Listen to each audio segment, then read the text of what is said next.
By the time Jamal Carter saw the clip, it had already crossed 2 million views on TikTok and started spreading across YouTube reaction channels. His girlfriend, Aaliyah Brooks, sat in a bright Atlanta salon chair, laughing so hard she could barely breathe while telling the camera he was too soft to leave, too boring to cheat on, and too pathetic to replace. The comments loved her. They turned him into a punchline before sunrise. But what nobody online knew, what nobody could have guessed, was that Jamal had found something in her car 3 hours earlier that made her viral joke sound less like confidence and more like panic.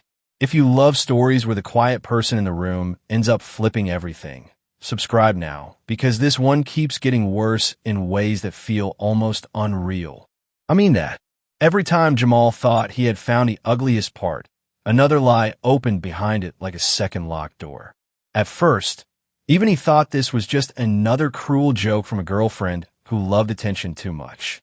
Then he replayed the clip and noticed a gold parking tag swinging from a rearview mirror, one that absolutely had not been there the night before. That tiny detail changed the direction of his entire week. Jamal was 29, a physical therapist from Decatur, Georgia, the kind of man who ironed church shirts on Saturday night and tracked every bill in a color-coded spreadsheet.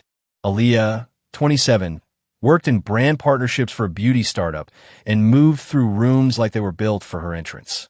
She was funny, magnetic, impossible to ignore, and mean in ways people mistook for confidence. Their friends called him balanced. Jamal's mother called him patient. His cousin Dre called him blind. Because for nearly a year, Aaliyah had turned little humiliations into entertainment, and Jamal kept telling himself love was supposed to survive teasing.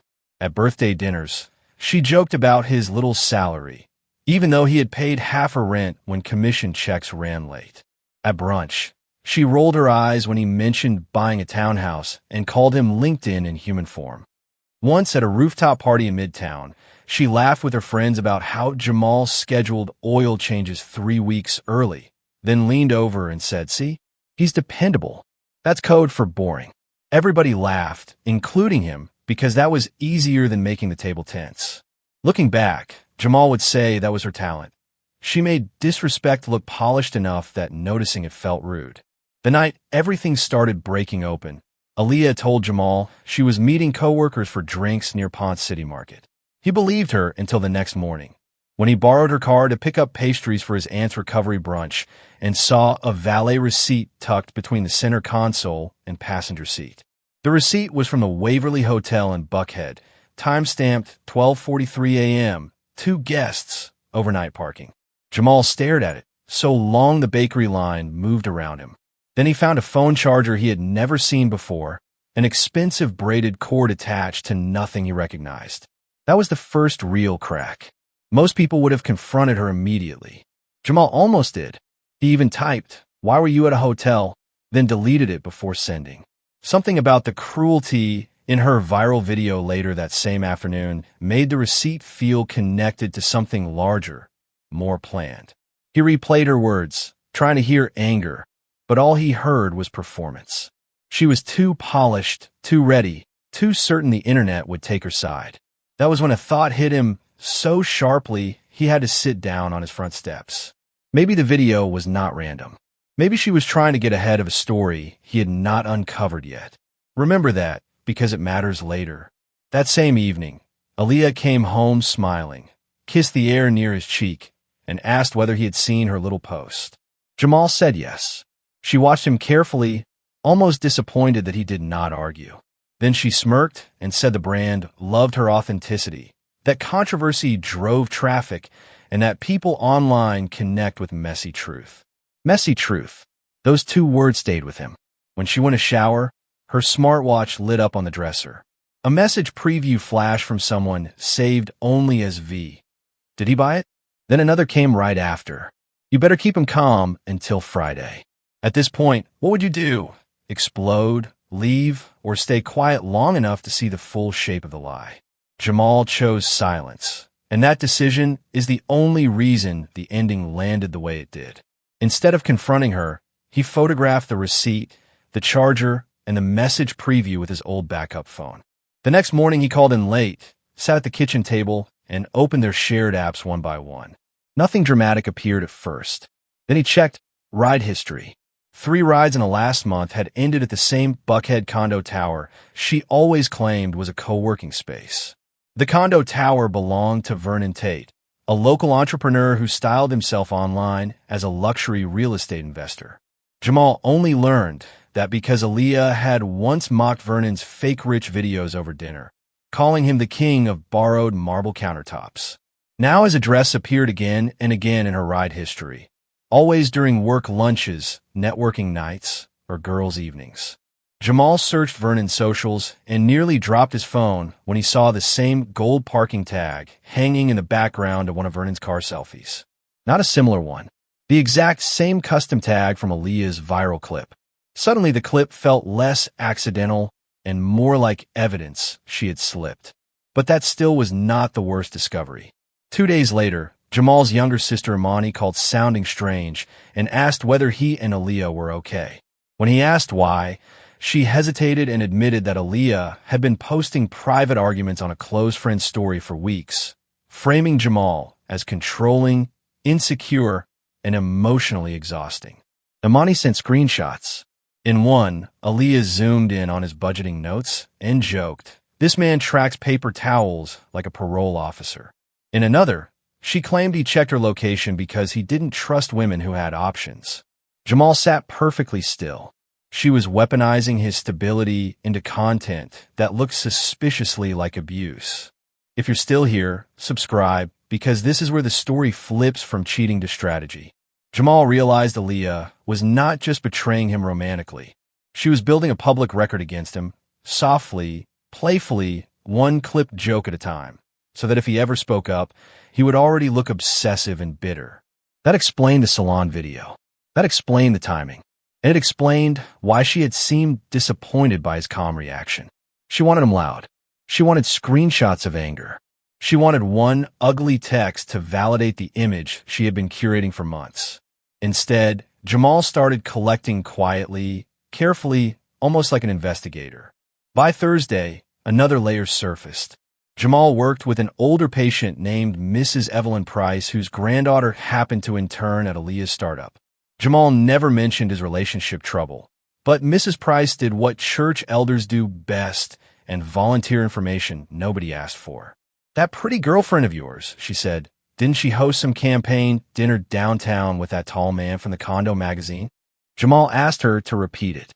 Later, the granddaughter messaged him a flyer for a private creator dinner Aaliyah had told Jamal was a women-only work retreat.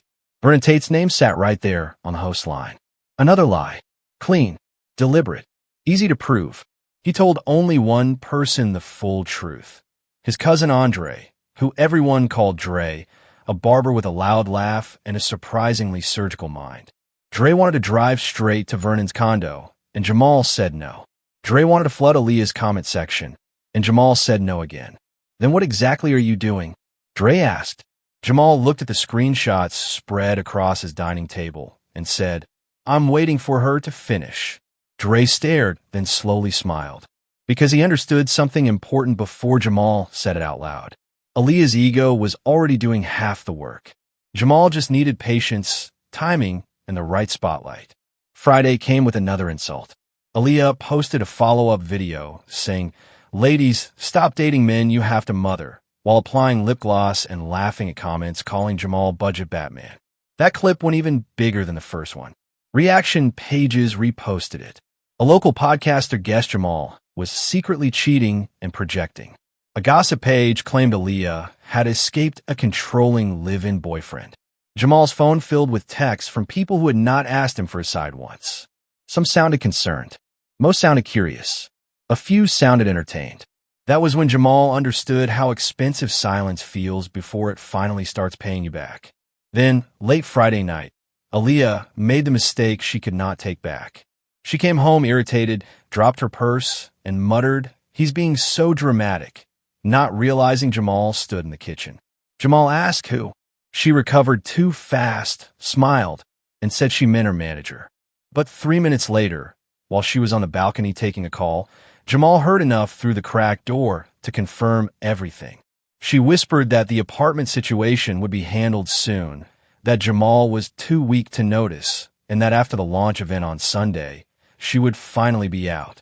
Jamal did not interrupt. He recorded the audio. Here is where the story gets almost ridiculous. The launch event she mentioned was for a beauty campaign Aaliyah had been bragging about for months, a live-streamed rooftop activation at the Claremont Hotel featuring influencers, founders, and local media. Jamal had helped her rehearse her talking points in their living room. Jamal had even designed the slide deck for her internal pitch because she said nobody at work understood layout the way he did. He had built pieces of the same event she planned to use as her victory lap. And somehow that betrayal hit harder than the hotel receipt. Cheating was ugly. Using his labor to decorate the lie felt colder. Saturday morning, Jamal checked the apartment lease. Both names were on it, but the utilities, Wi-Fi, parking account, and renter records were all under his. Worse for Aaliyah, the building had strict guest and filming policies. Repeated overnight visitors who were not registered could trigger penalties. Public content shoots in common areas without approval could too. Jamal emailed management, not angrily, not dramatically, asking for visitor logs, package camera confirmations, and policy copies because he was reviewing household compliance. That wording mattered. So did the concierge's quick reply. Vernon Tate had signed in 6 separate late-night visits across 2 months. 6 separate late-night visits. If you think that's the worst thing she did, it isn't. While searching their tax folder for utility statements, Jamal noticed one of his old business cards missing from a stack. That reminded him of a weird charge from 2 weeks earlier on the LLC card he used for mobile rehab consulting. The charge was for floral decor from an event vendor. Jamal contacted the vendor and learned the order had been placed using his invoice profile and one of his dormant work email aliases. Delivery address? Vernon Tate's condo for a private dinner. Aaliyah had not only cheated, she had used Jamal's business identity to help stage the affair. That changed everything. Up to then, Jamal only wanted to protect himself and leave cleanly. But identity misuse, public slander, and lease violations turned this from heartbreak into a case file. Dre connected him with a lawyer named Camille Sutton, sharp as broken glass and twice as controlled.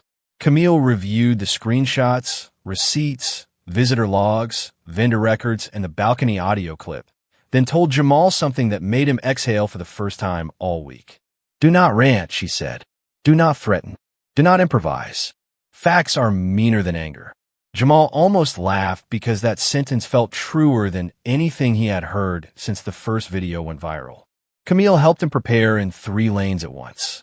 First, he separated finances, changed passwords, froze stored payment methods, and secured every account linked to shared devices.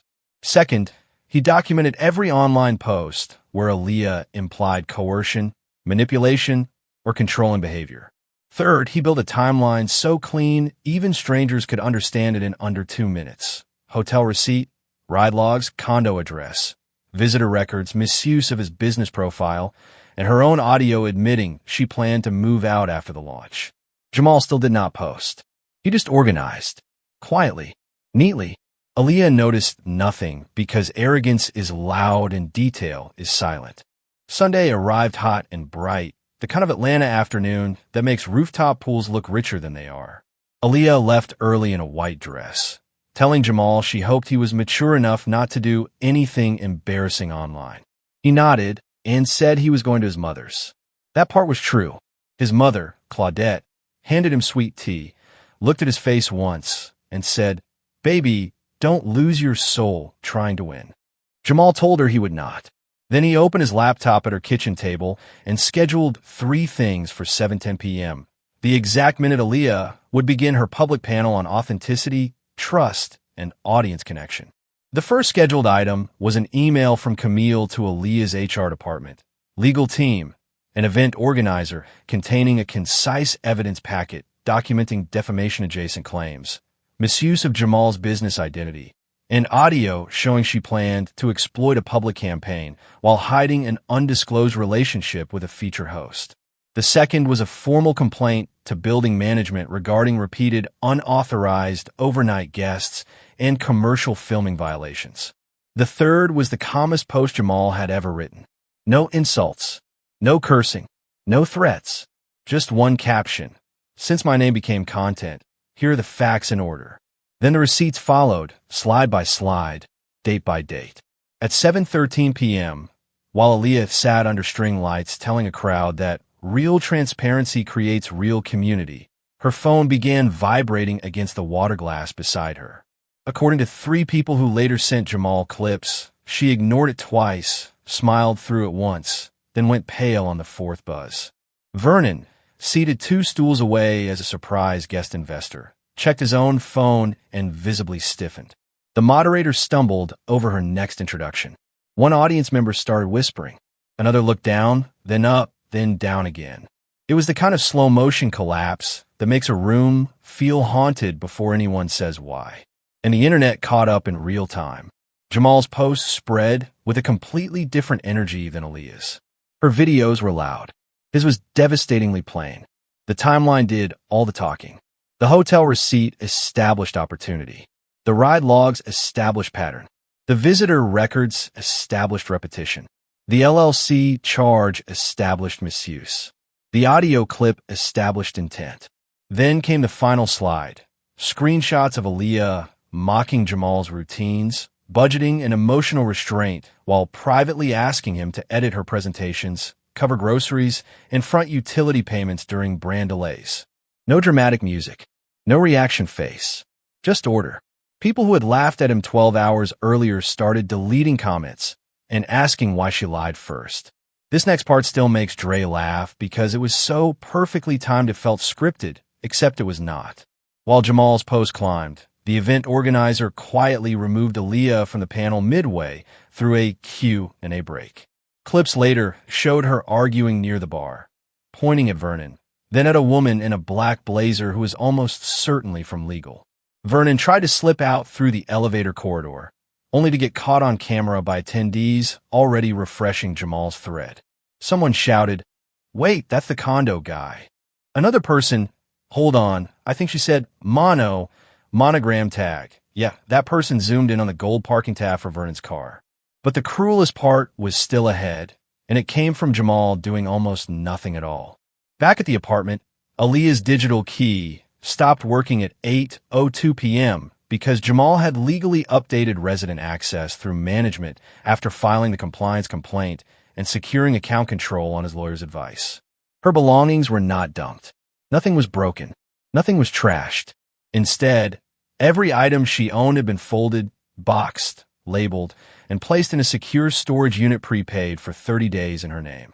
On top of the first box sat a printed copy of the timeline and one handwritten note. "You were only powerful while people believed you first." Aaliyah called 23 times. Jamal answered none of them. She texted that he was ruining her life. She texted that Vernon had lied to her too. She texted that none of this was supposed to go public like this. That phrase hit Jamal harder than any apology could have because it revealed the whole truth. Public humiliation was acceptable when she controlled it. Exposure felt cruel only when it moved in the other direction. When she finally texted, "Please just talk to me," Jamal replied with exactly one line Camille had approved. "Direct all necessary communication through email. Your property is secured through May 10th. Finality can sound terrifyingly polite. By Monday morning, the beauty startup had placed Aaliyah on leave pending review. The rooftop campaign clips disappeared. Vernon posted a vague statement about private matters being mischaracterized, which only made people repost Jamal's receipts harder. A local business forum connected Vernon's condo to 2 previous influencer messes, and suddenly he was answering questions he never expected from investors. Meanwhile, the original viral salon video stayed up long enough for the comments to turn completely against Aaliyah.